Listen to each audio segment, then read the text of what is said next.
গল্প তুমি আমার ভালোবাসা। গল্প পর্ব ১। লেখনীতে মুন্নি আক্তার প্রিয়া। মেয়েটার সাথে আমার শারীরিক সম্পর্ক ছিল। বেশ সহজভাবে কথাটা বলল মৃন্ময়। এরপর বেশ কিছুক্ষণ পিনপতন নীরবতা চলল। নীরবতা কাটিয়ে তুলল মৃন্ময় বলল, চুপ করে আছেন যে? প্রিয়া এতক্ষণ অন্যদিকে মুখ করে বসেছিল। এবার মৃন্ময়ের দিকে তাকিয়ে বলল, কি বলবো? আপনার অদ্ভুত লাগছে না? বুঝতে পারছি না। দেখেন, আমি জানি আপনার খারাপ লাগছে। খারাপ লাগাটাও অস্বাভাবিক কিছু নয়। কয়েকদিন পরই আপনার বিয়ে। সেখানে আপনি এখন শুনতেছেন হবু বরের অন্য একটা মেয়ের সাথে ফিজিক্যাল রিলেশন ছিল। আমি চাইলেই হয়তো লুকাতে পারতাম, কিন্তু লুকাইনি, কারণ আমি চাইনি আপনি মিথ্যা বলে ঠকাতে। প্রিয়া বেশ কিছুক্ষণ চুপ করে ভাবতে লাগলো। আসলেই তো, কিন্তু আমার খারাপ লাগছে না কেন? আবার ভালো লাগছে না।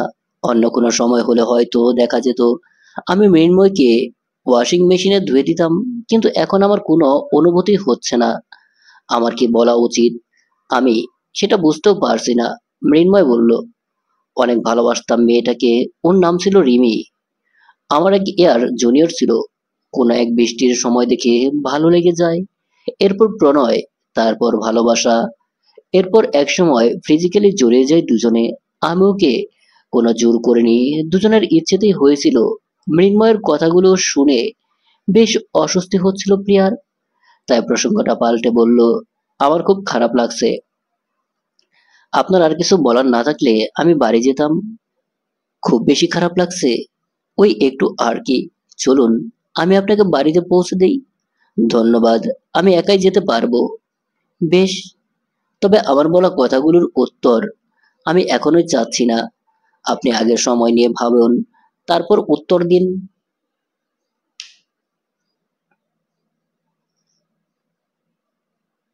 যদি সবকিছু জেনেও মনে হয় বিয়ে করার জন্য আমি আপনার জন্য পারফেক্ট, তাহলে বিয়েটা হবে।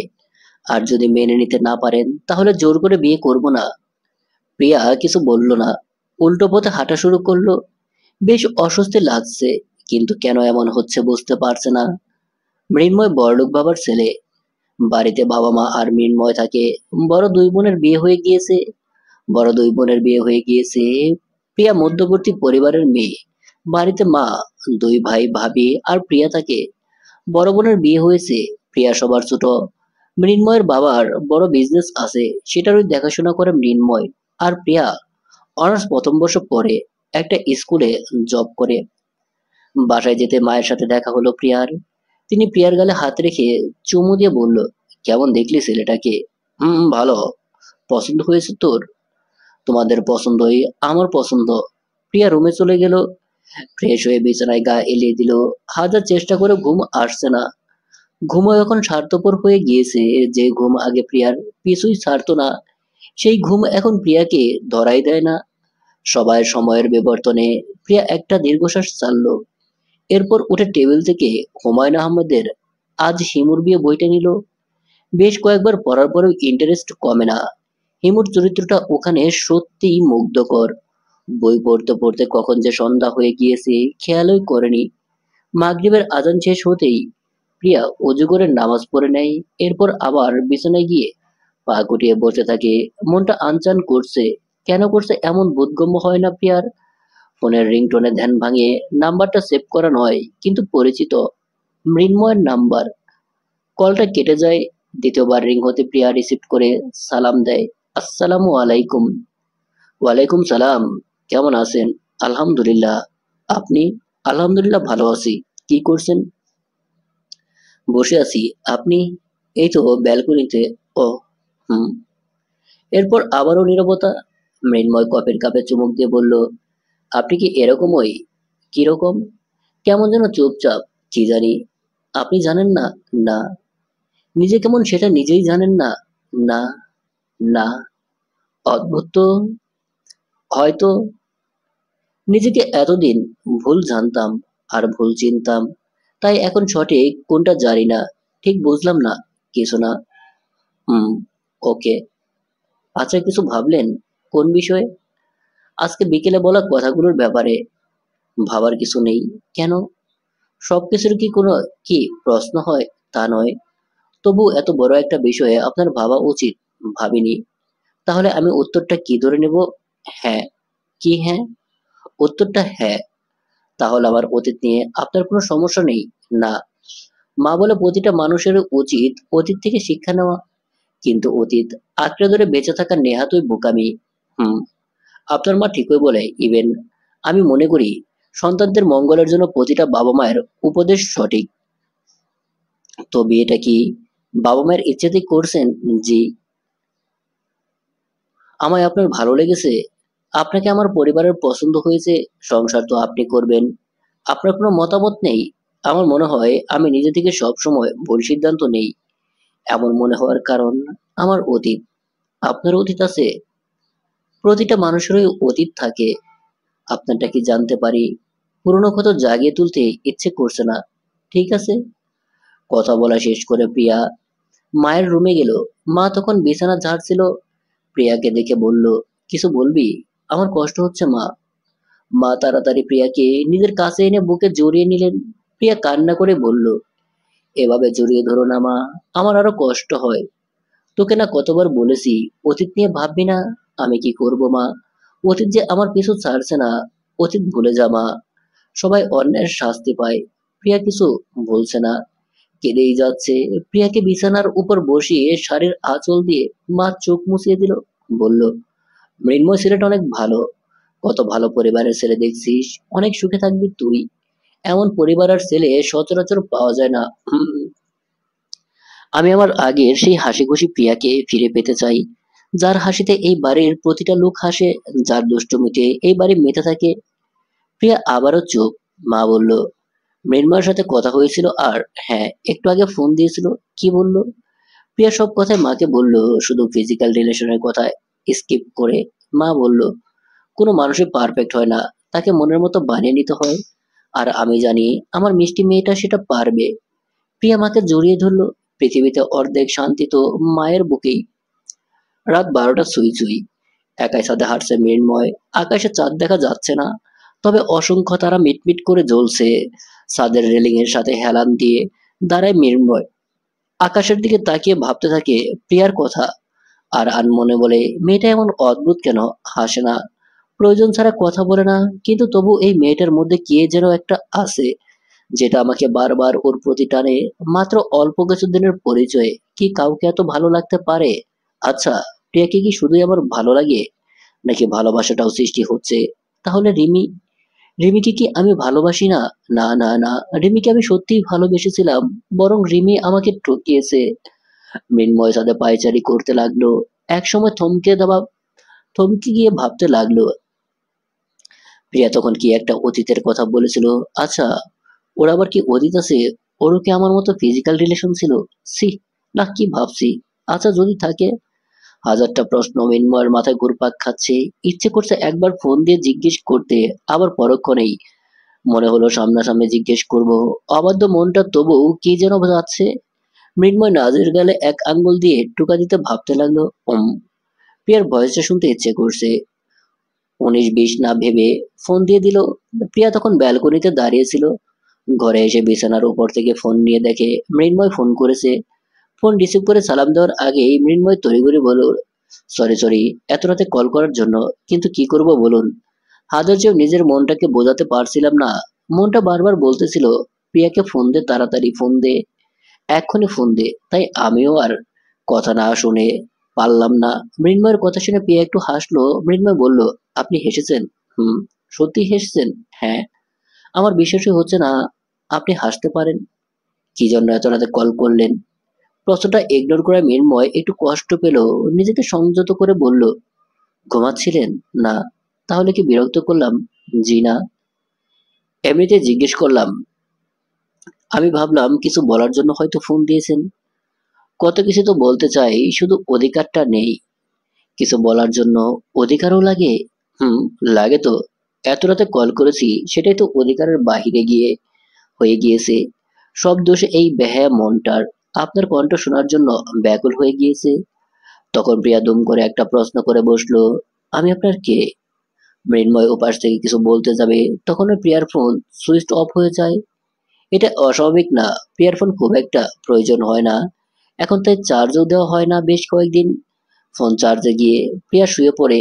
ওইদিকে মৃন্ময় ফোনে ট্রাই করে যাচ্ছে, কিন্তু প্রতিবারই অসহ্যকর একটা কথা মহিলা কণ্ঠে শুনতে হচ্ছে, আপনার কাঙ্ক্ষিত নাম্বারটি এই মুহূর্তে সংযোগ দেওয়া সম্ভব হচ্ছে না, কিছুক্ষণ পর আবার চেষ্টা করুন, ধন্যবাদ।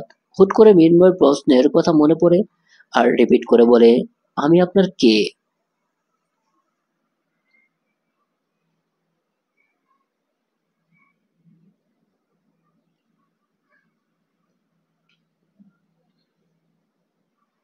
সকাল সকাল প্রিয়া ফ্রেশ হয়ে স্কুলে চলে যায়। দুইটা ক্লাস নিয়ে বের হতে মৃন্ময় ফোন দেয়। হ্যালো, আসসালামু আলাইকুম। ওয়ালাইকুম আসসালাম। কেমন আছেন প্রিয়া? আলহামদুলিল্লাহ ভালো আছি। আপনি? আমি ভালো নেই। কেন? মনটা চুরি হয়ে গিয়েছে। ওহ। ওহ মানে কি? এটার কোনো মানে নেই তো। তাই বলে একবার জিজ্ঞেস করবেন না কে চুরি করলো? জিজ্ঞেস করলে কি মন ফেরত পাবেন? আমি তো মন ফেরত চাই না, আমি তো তাকে চাই। আচ্ছা। কি আচ্ছা? আপনি যা বলছেন তা আচ্ছা। উফ, বাবা এমন অনুভূতিহীন কেন আপনি? জানি না তো। কোথায় আপনি? স্কুলে। দেখা করতে পারবেন বিকেলে? চেষ্টা করব। চেষ্টা নয়, দেখা করতে হবে। Please, please, please. আচ্ছা ঠিক আছে, রাখছি এখন। প্রিয়া কলটা কেটে দেয়। মৃন্ময় ফোন হাতে নিয়ে মুচকি হেসে বলে, ওগো প্রেয়সী, প্রিয়া তোমার তো আমার করবই। বিকালের দিকে প্রিয়া মৃন্ময়ের সাথে দেখা করে। প্রাইভেট কারের সাথে হেলান দিয়ে দাঁড়িয়ে ছিল প্রিয়াকে দেখেই এগিয়ে আসলো। এক পলক তাকিয়ে বলল, আপনি কি স্কুল থেকে সোজা এখানে এসেছেন? হ্যাঁ। এজন্যই তো এত ক্লান্ত দেখাচ্ছে। হুম। গরম লাগছে খুব। গাড়িতে বসো, এসি অন করে দেই? না। কেন? দম বন্ধ হয়ে আসে আমার। মানে কি? কঠিন কিছু বললাম না, আমার প্রকৃতির বাতাসই ভালো লাগে। আপনি এত সাদাসিধা, তাই মনে হলো। দেখে এবং কথা বলে এটাই মনে হচ্ছে হবে হয়তো। আপনি কি আগে থেকে এমন? না। তবে ওই যে আমার অতীত, সেটা কি আমি জানতে পারি না? পারেন? তাহলে বলেন। ইচ্ছে করছে না এখন। অদ্ভুত তো। আমার খুব টায়ার্ড লাগছে, আমি বাসায় যাই এবার। মৃন্ময় হতাশ চোখে তাকায় প্রিয়ার দিকে, তারপর ভাবলেশীন ভাবে বলে, হুম। প্রিয়া আর অপেক্ষা করে না, হাঁটা শুরু করে। মৃন্ময় তাকিয়ে আছে সেদিকে, বড় একটা দীর্ঘশ্বাস ছেড়ে বলে, এই মেয়ের মন জয় করব কিভাবে? বন্ধুদের আড্ডা মহলে সবাই হাসি খুশি থাকলেও মৃন্ময় একদম মনমরা হয়ে আছে। মৃন্ময়ের বন্ধু সাদিক ধাক্কা দিয়ে বলল, কিরে শালা, বসে বসে শোক দিবস পালন করছিস নাকি? সেরকমই। বলিস কিরে, এতদিন পর সবাই একসাথে হলাম আর তুই শোক পালন করছিস? তাছাড়া আর কি করব বল, যার সাথে আমার বিয়ে ঠিক হয়েছে তার মন জয় করতে পারছি না। কি করছিস মৃন্ময়? তোকে তোর হবু বউ পাত্তা দিচ্ছে না? না, বিষয়টা সেরকম নয়। মেয়েটা কেমন যেন চুপচাপ, প্রয়োজন ছাড়া একটা কথাও বলে না। মেয়ে কি খুব সুন্দরী? খুব সুন্দর নাকি জানি না, তবে মায়াবিনী।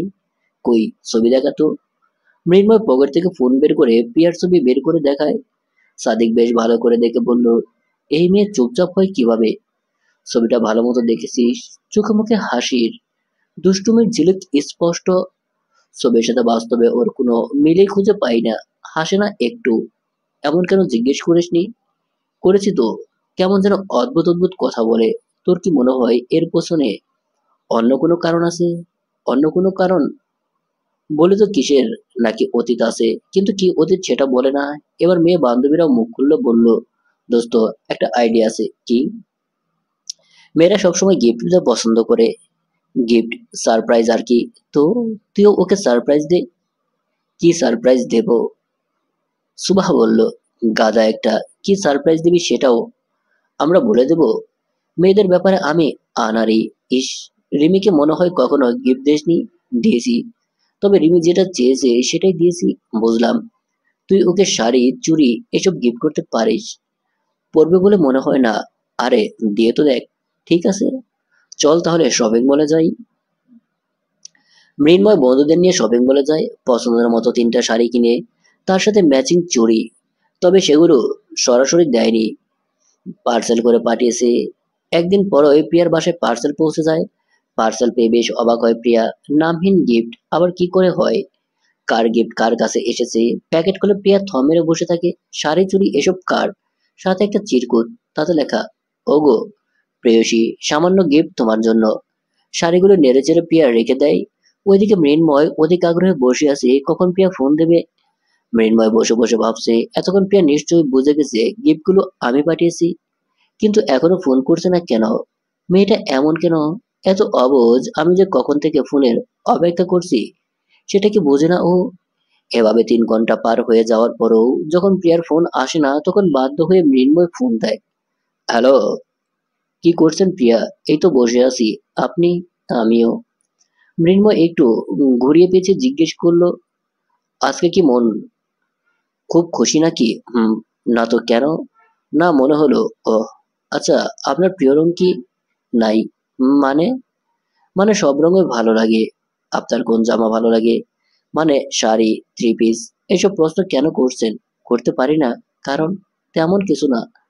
জানেন, আজ না একটা পার্সেল এসেছে। এবার মৃন্ময়ের মনে লাড্ডু ফুটলো। মনে মনে একবার লুঙ্গি ডান্সও দিয়ে ফেললো। এরপর খুশিতে গদগদ হয়ে বলল, ও তাই? পার্সেলে কি ছিল? শাড়ি আর চুড়ি। কে পাঠিয়েছে? কি জানি, কোন পাগল পাঠিয়েছে। এবার মৃন্ময়ের হাসিমাখা মুখটা ফ্যাকাশে হয়ে গেল। শেষমেশ কিনা পাগল উপাধি নিতে হলো। মৃন্ময় কিছু বলল না, চুপ করে রইল। প্রিয়া বলল, আপনি আছেন? না, আমি গেছি। মানে? মানে আমি ছাদে গেছি। ওহ, আচ্ছা, আমি একটু পর ফোন দেই কেমন? আচ্ছা। মৃন্ময় ফোন রেখেই চেঁচিয়ে বলল, সুবার বাচ্চা। সাথে সাথে মৃন্ময় সুবাকে কল দিল। সুবা কল রিসিভ করে বলল, হ্যালো দোস্ত। রাখ তোর দোস্ত, শাকচুন্নি যেন কোথাকার। তোর 3টা ফুটবল টিম হবে, দেখে নিস। আরে, এত রেগে আছিস কেন? রাখবো না তো কি করবো রে? তোকে কোলে নিয়ে দেই দেই করে নাচবো। কি হয়েছে বলবি তো, হারামি? তোকে আমি কচুরিপানা ভর্তি পুকুরে চুবাবো। ওইরকম বুদ্ধি তোকে কে দিতে বললো রে? জানিস প্রিয়া আমাকে কি বলেছে? কি বলেছে? পাগল উপাধি দিয়েছে, পাগল। সবাই এবার শব্দ করে হাসতে লাগলো। মৃন্ময় রাগে গজগজ করতে করতে বলল, একে তো এক আজেরা বুদ্ধি দিছিস, এখন আবার আমার এই অসময়ে 32 পাটি বের করে হাসছিস। সুবা কোনো রকমে হাসি থামিয়ে বলল, কি আর করব বল, তোদের আর কিছু বলতে হবে না। রাগ করিস না, তুই বরং এক কাজ কর, একদিন প্রিয়াকে আমাদের আড্ডায় নিয়ে আয়। কেন? কোনো নতুন কেলেঙ্কারি বাঁধাবি শুনি? আরে আগে আনতো। পরের দিন প্রিয়াকে নিয়ে গোল মিটিং বসানো হয়। সবার মধ্যমণি হচ্ছে প্রিয়া। এক একজন এক এক কথা বলছে, কেউ গল্প বলছে, কেউ কবিতা বলছে, কেউ গান গাইছে, কেউ জোক শোনাচ্ছে। প্রথম প্রথম বিরক্ত লাগলেও আস্তে আস্তে ভালো লাগা কাজ করছিল। কখনো কখনো কারো গল্প শুনে ইন্টারেস্ট বাড়ছিল, কখনো কারো কবিতায় মুগ্ধ হচ্ছিল, কখনো কারো গানে অনুভূতির হাতছানি দিচ্ছিল, আবার কখনো কারো জোক শুনে প্রাণ ভরে হাসছিল। আর এই সবকিছুর মন ভরে দেখছিল মৃন্ময়। মনে মনে হাজারটা ধন্যবাদ দিচ্ছিল বন্ধুদের। শুধু তাই নয়, বন্ধুদের বড় করে একটা ট্রিটও দিয়েছে। এরপর থেকে প্রায় প্রিয়া সবার সাথে আড্ডা দিত, হাসি খুশিতে মেতে থাকতো, আগের মতো স্বাভাবিক হতে লাগলো। আস্তে আস্তে বিয়ের ডেটেও এগিয়ে আসলো। না চাইতেও এক ভালো লাগার অনুভূতি ছুঁয়ে যাচ্ছিল দুজনের মনে। আগামীকাল গায়ে হলুদ। প্রিয়া আজ মৃন্ময়ের দেওয়া একটা শাড়ি পরেছে, ম্যাচিং করে চুড়ি পরেছে। আজ মৃন্ময়ের সারপ্রাইজ দেবে। কিন্তু মৃন্ময়ের বাড়ি গিয়ে প্রিয়া নিজেই সারপ্রাইজ হয়ে যায়। পায়ের নিচ থেকে মাটি সরে যাচ্ছিল। বিশ্বাসই হচ্ছিল না এটা হতে পারে।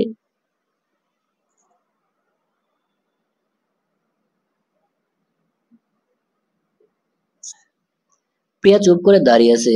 একদিন বাদে যার সাথে বিয়ে, তাকে অন্য একটা মেয়ের সাথে এভাবে দেখে সত্যি কষ্টকর। মৃন্ময়কে একটা মেয়ে জড়িয়ে ধরে আছে, শুধু তাই নয়, মেয়েটা কাঁদছে। মৃন্ময় প্রিয়াকে দেখে মেয়েটাকে এক প্রকার জোর করে ছাড়িয়ে দিল। মেয়েটা তবু মৃন্ময়ের হাত ধরে হাঁটছিল। মৃন্ময় হাত ছাড়িয়ে নিয়ে প্রিয়ার কাছে আসলো। প্রিয়া তুমি? মেয়েটা কে?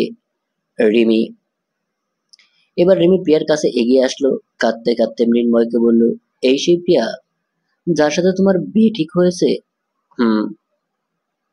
প্রিয়া আর মৃন্ময়কে অবাক করে দিয়ে রিমি প্রিয়ার পা পেঁচিয়ে ধরলো। প্রিয়া তাড়াতাড়ি উঠানোর চেষ্টা করলো। আরে কি করছো, উঠো উঠো। প্রিয়া মৃন্ময়কে, আমায় ভিক্ষা দাও প্রিয়া প্লিজ, আমি মৃন্ময়কে ছাড়া থাকতে পারবো না, তোমার পায়ে ধরে ভিক্ষা চাইছি, আমার ভালোবাসাকে আমার কাছে ফিরিয়ে দাও। প্রিয়া রিমিকে অনেক চেষ্টার পর উঠিয়ে দাঁড় করায়। ভালোবাসা কোনো ভিক্ষা দেওয়ার জিনিস নয় আপু। মৃন্ময় হয়তো তোমার ভালোবাসার মানুষ ছিল, কিন্তু সে এখন আমার হবু স্বামী। রাত পোহালে বিয়ে হবে, সব আয়োজন শুরু হবে। অলরেডি বাড়িতে বিয়ের ধুম পড়ে গিয়েছে, আর তুমি এখন এসে ভিক্ষা চাইছো? ভালো যখন বাসো তখন ছেড়ে কেন গিয়েছিলে? আমি জানি আমি ভুল করেছি, কিন্তু অন্য কারো সাথে আমি ওকে মেনে নিতে পারবো না। প্রিয়া কিছু না বলে মৃন্ময়কে দিকে তাকালো। আপনি কিছু বলবেন না? মৃন্ময় অসহায় দৃষ্টিতে তাকালো, এরপর রিমিকে বলল, তুমি চলে যাও বাড়ি থেকে। মৃন্ময় অন্য রুমে গিয়ে দরজা লক করে দিল। প্রিয়া আর এক মুহূর্ত অপেক্ষা করলো না, বাড়ি থেকে বেরিয়ে গেল। রিক্সা চলছে আপন গতিতে। প্রিয়ার খুব কষ্ট হচ্ছে, সাথে ভয়। কি করা উচিত প্রিয়ার? বাড়িতে যাওয়ার পর বেশ কয়েকবার ফোন দেয় মৃন্ময়কে, কিন্তু রিসিভ করে না। রাতে মৃন্ময় নিজেই ফোন দেয়, কিন্তু ছন্ন ছাড়া কথাবার্তা, মনোযোগ নেই। মোট কথা আগের থেকে চেঞ্জ। হয়তো কষ্ট থেকে এমন হচ্ছে। গায়ে হলুদের দিন। গাঢ় হলুদ একটা কাপড় পরেছে প্রিয়া। মাথায় গলায় হাতে কোমরে ফুল, খোপায় ফুল গুজানো। অদ্ভুত সুন্দর আর আনন্দ লাগছে। প্রিয়ার মা প্রিয়ার কপালে চুমু খেয়ে বলল, কারো নজর না লাগুক আমার মেয়ের দিকে। উত্তরে প্রিয়া মিষ্টি একটা হাসি দিল। কিছুক্ষণ পরই গায়ে হলুদের অনুষ্ঠান শুরু হবে। মৃন্ময় ফোন দেয় এর মধ্যে। প্রিয়া রিসিভ করতে মৃন্ময় বলল, কোথায় তুমি? বাসায়। কেন? তোমার বাড়ির পেছনে আসো তো একটু। কেন? কোনো প্রশ্ন নয় প্লিজ, একা এসো, আর তাড়াতাড়ি আসো। আচ্ছা দেখছি। প্রিয়া আশেপাশে ভালো করে দেখে নিল, এরপর লুকিয়ে লুকিয়ে বাড়ির পেছনে গেল। হালকা আবছা আলোয় প্রিয়াকে এভাবে দেখে মৃন্ময়ের বুকে মোচড় দিয়ে উঠল। মৃন্ময়কে দেখে প্রিয়া মিষ্টি একটা হাসি দিল। মৃন্ময় প্রিয়ার কাছে এসে হাত ধরে বলল, আমায় ক্ষমা করে দিও প্রিয়া। মানে? কিসের ক্ষমা? আমি পারলাম না। কি পারলেন না? আমি রিমিকে ফিরিয়ে দিতে পারলাম না প্রিয়া। এসব কি বলছেন আপনি? জানি তোমার কষ্ট হচ্ছে, কিন্তু তোমার বিয়ে করলে এর চেয়ে বেশি কষ্ট পাবে রিমি। আমি রিমিকে কষ্ট দিতে পারবো না প্রিয়া।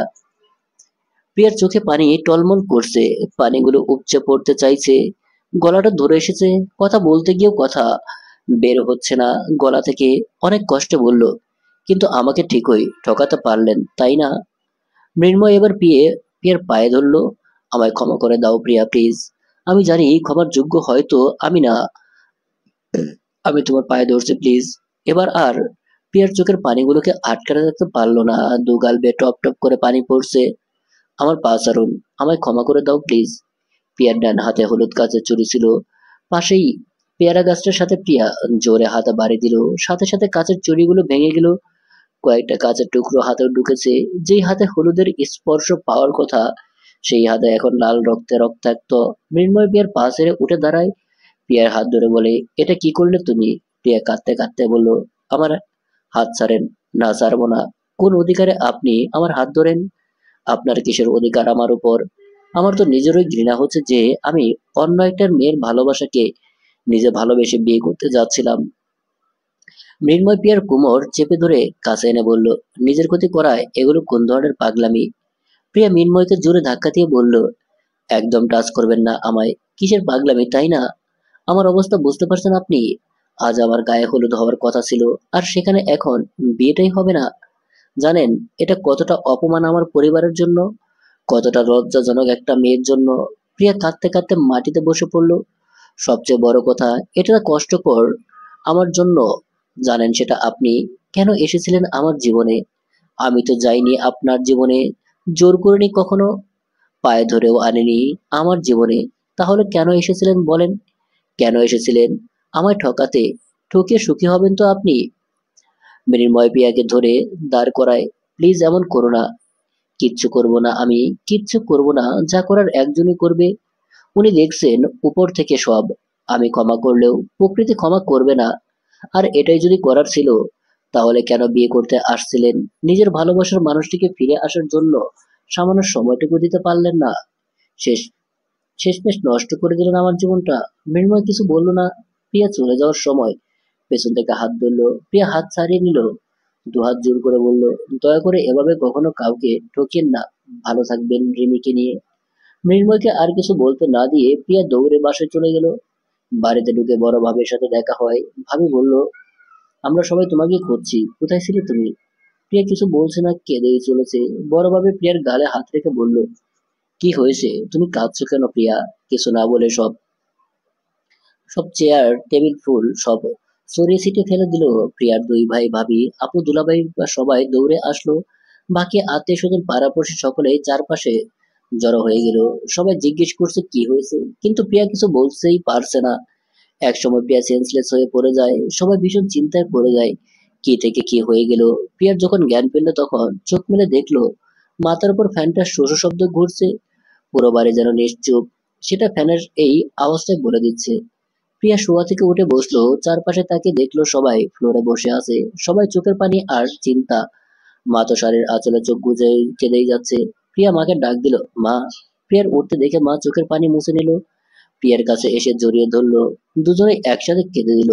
মা কেঁদে কেঁদে বলল, আমায় ক্ষমা করে দিস রে মা, আমি তোর ভালো করতে গিয়ে তোকে কষ্ট দিয়ে ফেললাম। ভেবেছিলাম বিয়ে হলে তুই সব কষ্ট ভুলে সুখে সংসার করবি, কিন্তু এখন যে আমি নিজেই তোকে কষ্টের সাগরে ফেলে দিলাম মা। প্রিয়ার কাঁদতে কাঁদতে হেসকে উঠে গিয়েছে। আমার খুব কষ্ট হচ্ছে মা, খুব কষ্ট হচ্ছে। বারবার কেন আমার সাথে এমন হয় বলো তো? সবাই কাঁদছে ওদের সাথে, সত্যি কি এই কষ্টটা সহ্য করার মতো? মৃন্ময় পরিবারের সবাই প্রিয়ার কাছে এসে ক্ষমা চায়। উত্তরে প্রিয়া বলে, আপনাদের কোনো দোষ নেই, আপনারা কেন ক্ষমা চাচ্ছেন? আপনাদের উপর আমার কোনো রাগ নেই। রাতটা এভাবেই কেটে যায়। সকাল হতে প্রতিবেশীরা আনাগোনা আর কানাকানি শুরু হয়। কিছু মানুষ সান্ত্বনা দেয়, নাকি বুকের কষ্ট বাড়িয়ে দেয় বোঝা দেয়। সারাদিন রুমের দরজা বন্ধ করেই বসেছিল। সন্ধ্যার দিকে প্রিয়া নিজেই মায়ের কাছে যায়। মা বিছানায় বসে কাঁদছিল। প্রিয়া মায়ের কাছে গিয়ে বলল, মা, কিছু কথা ছিল। প্রিয়াকে দেখে মা তাড়াতাড়ি চোখ মুছে বলল, হ্যাঁ বল। মা, আমি আর এখানে থাকতে চাই না। ভাইকে বলো না অন্য কোথাও বাড়ির ব্যবস্থা করতে। চলো না মা, আমরা এখান থেকে একেবারে চলে যাই। মা প্রিয়াকে বুকে জড়িয়ে কেঁদে দিল। কাঁদতে কাঁদতে বলল, বলবো মা, আজই তোর ভাইয়াকে বলবো। রাতে খাওয়ার টেবিলে বসে মা দুই ভাইকে বাড়ি ছাড়ার বিষয়ে জানায়। সবাই প্রিয়ার অবস্থা বুঝতে পেরে রাজি হয়ে যায়। ছাদে বসে বসে গান শুনছিল প্রিয়া, ভাবছিল জীবন কি অদ্ভুত গতিতে চলে, সুখ ধরা দিয়েও দেয় না ধরা। ছাদে হাঁটতে হাঁটতে রেলিং এর কাছে যায়, আকাশের দিকে তাকিয়ে দেখে আজ চাঁদ উঠেছে, বড় থালার মতো সম্পূর্ণ এক চাঁদ। প্রিয়া আকাশের দিকে তাকিয়ে বলল, কেমন আছো তুমি আব্বু? তুমি কি আমায় মিস করো না একটু? জানো আব্বু, আমি সত্যি অলক্ষী, না হলে কেন বারবার আমার সাথেই এমন হবে বলো তো? আমার অপরাধটা কি? তোমায় খুব মিস করছে আব্বু, একবার তোমায় জড়িয়ে ধরে কাঁদতে ইচ্ছে করছে।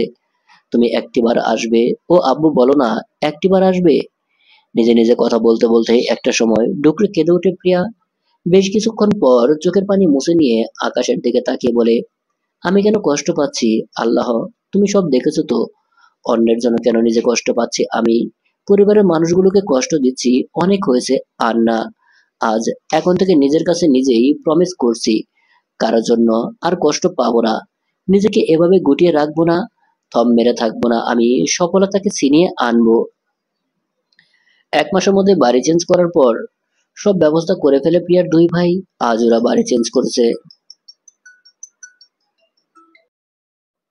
আজ ওরা বাড়ি চেঞ্জ করে নতুন বাড়িতে উঠেছে। সম্পূর্ণ নতুন একটি এলাকা, নতুন পরিবেশ, নতুন প্রতিবেশী। মানিয়ে নিতে একটু সমস্যা হলেও কষ্টগুলো থেকে মুক্তি পাওয়া যাবে। আগের থেকে অনেকটাই পরিবর্তন করেছে নিজেকে। এর মধ্যে বেশ কয়েকটা চাকরির ইন্টারভিউ দিয়েছে। সেটা যেই অফিসে ইন্টারভিউ দিয়েছে সেই অফিস থেকে ফোন আসে। ভাগ্য ভালো থাকে চাকরিটাও হয়ে যায়। প্রিয়ার যে চাকরি করাটা খুব বেশি দরকার বিষয়টা এমন নয়। নিজেকে ব্যস্ত রাখতে অতীত থেকে অনেকটাই মুক্তি পাওয়া যাবে, এটা ভেবেই বাড়ির লোকজন আর বাধা দেয়নি। ভার্সিটি প্রতিদিন ক্লাসও করা লাগে না বিদায় কারোর কোনো সমস্যা নেই। অফিসে প্রথম জয়েনের দিন প্রিয়া একটা সুতি থ্রি পিস পরে, অফ হোয়াইট কালারের একটা থ্রি পিস, সাথে ব্ল্যাক কালার হিজাব, ঠোঁটে একদমই হালকা গোলাপি লিপস্টিক দেয়। খাবার খাওয়ার সময় ছোট ভাইয়া বলল, কিরে প্রিয়, তুই লিপস্টিক দিয়ে যাচ্ছিস যে? খাবার মুখে নিয়ে প্রিয়া বলল, তো কি হয়েছে? পেট খারাপ হলে বুঝবি, লিপস্টিক খেলে পেট খারাপ হয়, তুমি কি করে জানলে? আমার কথা শুনে ছোট ভাবি বিষম খেলো। ছোট ভাইয়া একটু কেসে বলল, জানি না তো, আন্দাজে বললাম আর কি। জানিস তো লিপস্টিক কত কেমিক্যাল থাকে। তাছাড়া লিপস্টিক ঠোঁটে দিয়ে খেয়ে লাভ কি? লিপস্টিক তো উঠেই যাবে। উঠলে উঠুক, আমারটা শেষ হলে ভাবিরটা দেব। খাওয়া শেষে প্রিয়া উঠে দাঁড়ায়, মাকে উদ্দেশ্য করে বলে, মা আমি আসি কেমন? মা প্রিয়ার কপালে চুমু খেয়ে বলল, সাবধানে যাবি, মন দিয়ে কাজ করবি। ছোট ভাইয়া ডাক দিয়ে বলল, এদিকে আয় তো প্রিয়। কি হয়েছে? আরে আয় তো। প্রিয়া ছোট ভাইয়ের কাছে গিয়ে বলল, কি? শার্টের পকেটে কি আছে দেখতো। এটার জন্য তুমি আমায় ডেকে আনলে? দেখছি তো খা দেখছিস তো আমি খাচ্ছি। ছোট ভাবি হাসতে হাসতে বলল, তোমার ভাইয়ার এই স্বভাব কি আজ নতুন নাকি? অলসের ডেকে একটা। প্রিয়া আর কথা না বাড়িয়ে ছোট ভাইয়ের পকেটে হাত দিল। একটা 500 টাকার নোট। টাকাটা ভাইয়ের দিকে এগিয়ে দিয়ে বলল, এই ধরো। আমাকে দিচ্ছিস কেন? তো কাকে দেবো? তুই নিবি, আমার লাগবে না। বড় ভাইয়া অফিসে যাওয়ার আগে 500 টাকা দিয়ে গেছে। বলিস কি রে? ভাইয়া তোরে টাকা দিল অথচ আমায় দিল না। আচ্ছা ওটা আমি পরে বুঝে নেব। এখন এই টাকাও তুই নিয়ে যা। রাস্তাঘাটে বলা যায় না তো কখন কোথায় টাকা লাগে। আমার লাগবে না ভাইয়া। লাগবে না মানে কি রে? আমি আর কি তোকে এমনি এমনি দিচ্ছি নাকি? বেতন পেয়ে এটার ডাবল টাকা সুদ সমেত 1000 টাকা ফেরত দিবি। ছোট ভাইয়ের কথা শুনে প্রিয়া হেসে দিল। টাকা নিয়ে বলল, তোমার সাথে ঝগড়া করতে থাকলে আমার অফিস টাইম পড়ে যাবে। আমি এখন আসি, সাবধানে যাস। আচ্ছা। প্রিয়া চলে যাওয়ার পর ছোট ভাবি বলল, মা প্রিয়া কিন্তু আগের থেকে পরিবর্তন হচ্ছে। কি সুন্দর হাসি খুশি থাকে দেখেছেন? হ্যাঁ রে মা, আল্লাহ যেন আমার ওকে আগের মতো হাসি খুশি করে দেয়। বাস স্ট্যান্ডে গিয়ে দাঁড়াতেই সাথে সাথে একটা বাস আসলো। প্রিয়া বাসে উঠে জানালার পাশে একটা সিট দেখে বসে পড়ে। বাসে আরো যাত্রীরা উঠছিল। হুট করে একটা ছেলে বাসে উঠে ধপাস করে প্রিয়ার পাশের সিটে বসে পড়ে। প্রিয়া একবার তাকে দেখলো, রীতিমতো ছেলেটার আগে কাঁপছে, চোখ দুইটা লাল হয়ে আছে। প্রিয়া আর সেদিকে না তাকিয়ে জানলা দিয়ে বাহির তাকালো। বাস অলরেডি ছেড়ে দিয়েছে। পাশে বসা ছেলেটি ফোনে কল আসতেই রাগ যারা শুরু করে দেয়। ওই পাশ থেকে কি বলছে শোনা যাচ্ছে না, কিন্তু ছেলেটা বলছে, এখন আমি গাড়ি দিয়ে কি করব? এতক্ষণে গাড়ি পাঠানোর সময় হলো তোমাদের? এদিকে যে আমার মিটিং এর সময় পেরিয়ে যাচ্ছে, সেটা কি তোমাদের মাথায় নেই? ননসেন্স এক একটা। সব কয়েকটা যদি কঠিন শাস্তি না দেই তো আমার নামও ফাহাদ নয় বলে দিলাম। এতটুকু বলেই তিনি ফোন কেটে দিলেন।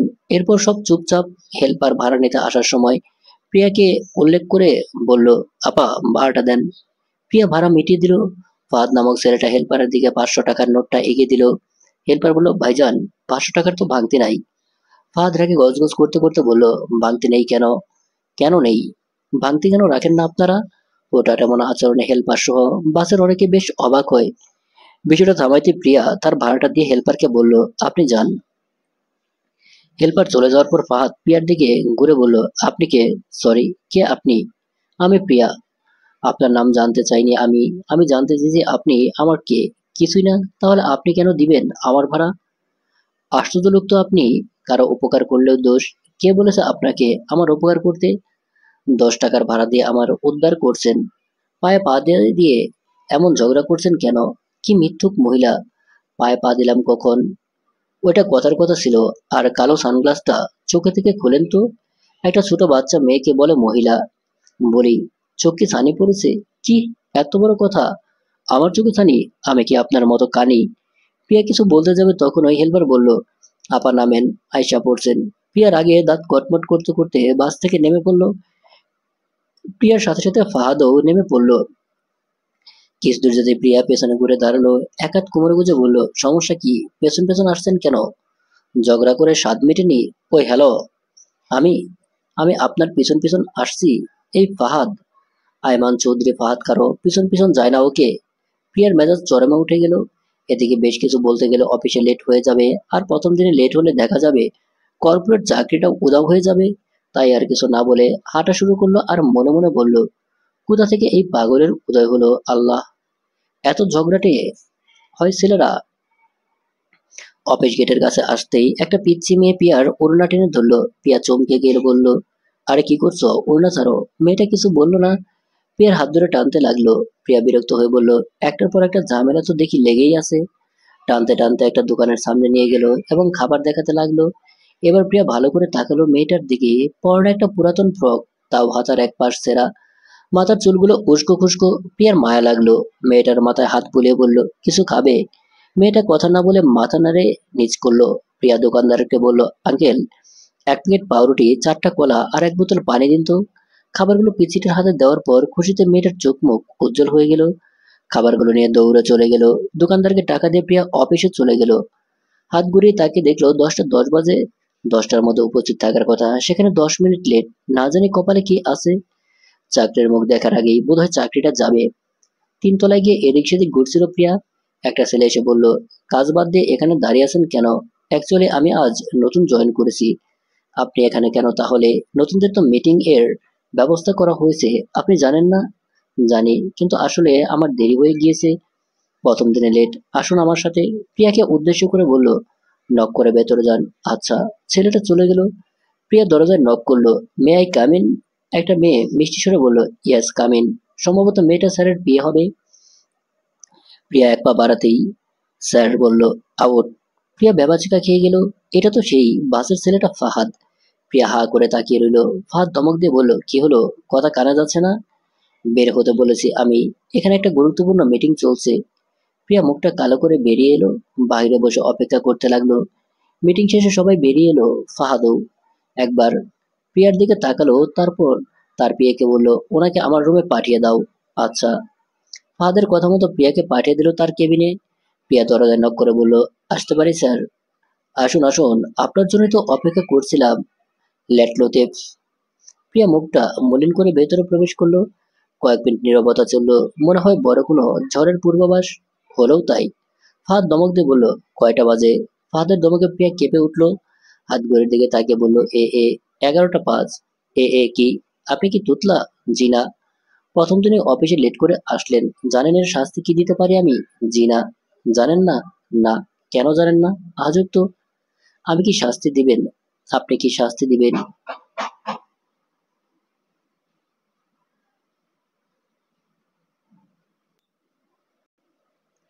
আমার মুখে মুখে তর্ক? আমি আপনার বস হই। বস? উদ্ধার করেছেন আমার বস হয়ে?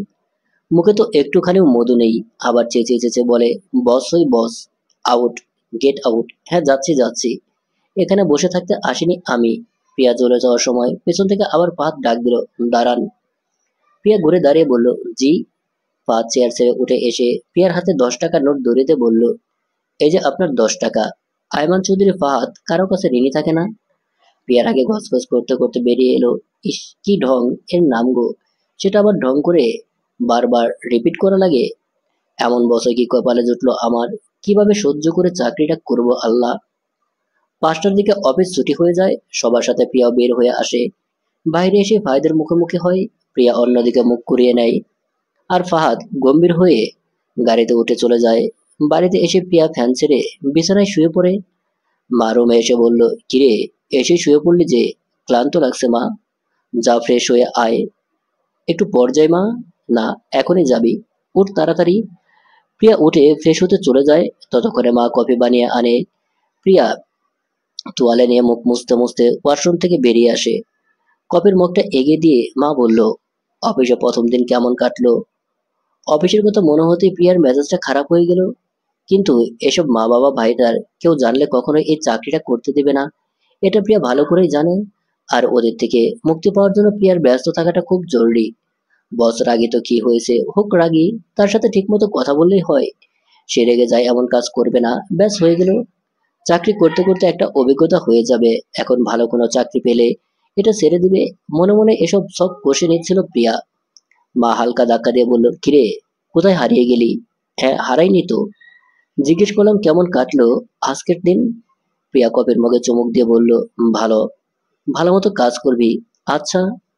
মাগরিবের আজান পড়ে গেলে প্রিয়া শটান হয়ে বিছানায় শুয়ে পড়ে। কখন যে ঘুমের মধ্যে পড়ে, কারো হাতের ঠান্ডা স্পর্শে প্রিয়ার ঘুম ভেঙে যায়। চোখে মেলে দেখে ছোট্ট ভাইয়া ভেজা হাত দিয়ে প্রিয়ার 2 গাল চেপে ধরেছে। প্রিয়া হাত ছড়িয়ে দিয়ে বলে, এটা কি হলো? ঘুম ভাঙানো হলো। এখন ঘুমাচ্ছিস তুই? ঘুমাবো না তো কি করব? উঠে তাড়াতাড়ি, সবাই তোর জন্য অপেক্ষা করছে। কেন? কেন আবার কি? খাওয়ার জন্য। আমি খাবো না। তুই খাবি, তোর ভাইও খাবে। তাহলে ভাই খাক, আমি খাবো না। খাবি না? না না না। ওকে। ছোট ভাইয়া প্রিয়াকে কোলে করে ডাইনিং রুমে নিয়ে গেল। প্রিয়া চেঁচামেচি করতে করতে হাত পা ছোড়াছুড়ি করতে লাগলো। ছোট ভাইয়া বলল, খবরদার প্রিয়, এমন করলে কিন্তু ঠাস করে ফ্লোরে ফেলে দেবো। ছোট ভাইয়া প্রিয়াকে চেয়ারে বসিয়ে দিল। প্রিয়া কাঁদো কাঁদো স্বরে বলল, আমার ঘুম তোমাদের কারো সহ্য হয় না, আমি জানি তো। বড় ভাইয়া হাসতে হাসতে বলল, জানিস প্রিয়, তুই এভাবে কথা বললে তোকে না অনেক কিউট লাগে। এমন করে থাকিস না, তাহলে কিন্তু আমি তোকে কাঁদাবো। প্রিয়া চেঁচিয়ে বলল, মা, তোমার এই বাদর দুই ছেলেকে কিছু বলবা, নাকি আমি দুইটার ঘাড় মটকাবো বলো? ছোট ভাইয়া বলল, সে কি রে প্রিয়, তুই রাক্ষসী নাকি? বড় ভাইয়া বলল, ও তো রাক্ষসী, দেখিস না হাতের নখ কি বড় বড়। মা, এবার বড় ভাবি বলল, কি শুরু করলি তোমরা, রাগাচ্ছ কেন ওকে? ইস, ননদের জন্য কি দরদ, দরদ তো হবেই। চুপচাপ খাও। প্রিয়া ভাত নিতে যাবে, তখন ছোট ভাইয়া বলল, তুই না বললি তুই খাবি না? প্রিয়া দাঁত কটমট করে বলল, তো আমি কি এখানে নৃত্য করব? না বোন, বাতাসে কখন উড়ে যাবি কে জানে। খাবো না, ওকে খাবো না। বড় ভাইয়া বলল, আমি তোকে খাইয়ে দিচ্ছি। ছোট ভাইয়া বলল, সবসময় ও কেন আদর পাবে, আমায় খাইয়ে দাও না কেন? ছোট ভাইয়া, তুমি খুব হিংসুটে, একদম তোর মতো, তাই না কচু? দুই ভাই মিলে প্রিয়াকে খাইয়ে দিল। ছোট ভাবি বিছানা ঠিক করে দিল, মশারি টানিয়ে দিল। বড় ভাবি প্রিয়ার চুলে বেনি করে দিল। রুমের দরজা লাগিয়ে দিয়ে আয়নার সামনে দাঁড়িয়ে ভাবতে লাগলো, পরিবারের প্রতিটা মানুষই আমাকে কতটা ভালোবাসে, অথচ আমি যাদের ভালোবাসি তাদের কাছে প্রতারিত হই। আমার পরিবারের মতো কেউ আমায় কখনো বুঝবে না, আর ভালোবাসতে পারবে না। আল্লাহ, তুমি আমার পরিবারকে এভাবেই হাসি খুশি রেখো, ভালো রেখো। প্রিয়া শান্তির একটা ঘুম দিল। সকালে উঠে ফ্রেশ হয়ে খেয়ে অফিসে চলে গেল। আজ পাক্কা 30 মিনিট আগেই অফিস পৌঁছে গেল।